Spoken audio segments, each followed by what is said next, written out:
Bonjour à tous. Jusqu'à présent, nous avons utilisé des arbres de probabilité pour modéliser des situations à 2 ou 3 étapes. Mais que se passe-t-il lorsque nous voulons prédire l'avenir d'un système dynamique sur 10, 50 ou 100 étapes? Aujourd'hui il fait un grand soleil. Trouver le temps dans 2 jours nécessite 4 branches. C'est faisable, mais imaginez qu'on vous demande la probabilité qu'il pleuve dans 30 jours. Dessineriez-vous un arbre avec plus d'1 milliard de branches? C'est impossible. Pour résoudre ce problème, Andrei Markov a eu l'idée de fusionner probabilité et matrice. Étape 1. Dessinons un graphe de transition. S'il fait beau aujourd'hui, il y a 80% de chances qu'il fasse beau demain, et 20% de chances qu'il pleuve. S'il pleut aujourd'hui, il y a 60% de chances qu'il pleuve encore demain, et 40% de chances qu'il fasse beau. Étape 2. Créons la matrice de transition T. On place l'état de départ en colonne, et l'état d'arrivée en ligne. Remarquez que chaque colonne s'additionne pour donner 1, car cela représente 100% des scénarios possibles depuis un état donné. Qu'est-ce qu'une chaîne de Markov? C'est un modèle sans mémoire. L'état de demain ne dépend que de l'état d'aujourd'hui. Pour prédire l'avenir à l'étape n, la formule est V indice n égale T puissance n fois V0. Mais que se passe-t-il à très long terme? Regardons le concept d'état stationnaire, qu'on appelle aussi équilibre à long terme. Attention, un état stationnaire ne signifie pas que le système est figé. Cela signifie que les échanges se compensent parfaitement.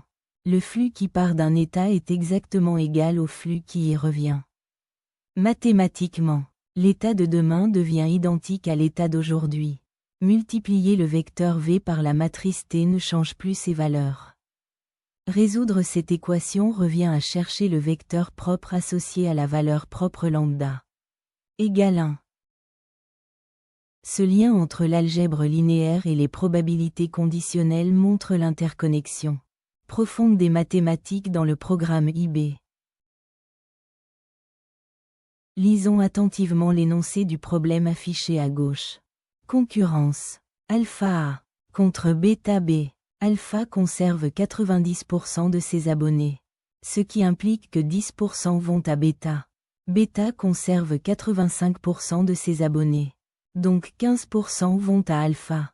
Les parts de marché initiales sont A égale 80% et B égale 20%, d'où le vecteur initial V0. Passons à la résolution détaillée de la première question. On construit la matrice de transition T. Question 2. Calcul de V indice 2. L'état dans 2 ans. C'est T au carré, fois le vecteur V0. Question 3. La recherche de l'état stationnaire à long terme. Nous posons l'équation matricielle T fois le vecteur de composantes X et Y égale le vecteur de composantes X et Y. En multipliant la première ligne, on obtient 0,90x plus 0,15y égale x.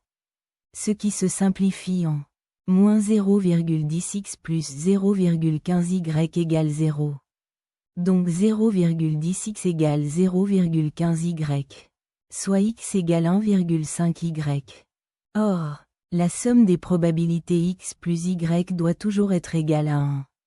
En remplaçant x par 1,5y, nous avons 1,5y plus y égale 1. Cela donne 2,5y égale 1, ce qui nous permet de trouver y égale 0,40. Par déduction, x vaut 0,60. Le vecteur stationnaire final est donc composé de 0,60 et 0,40.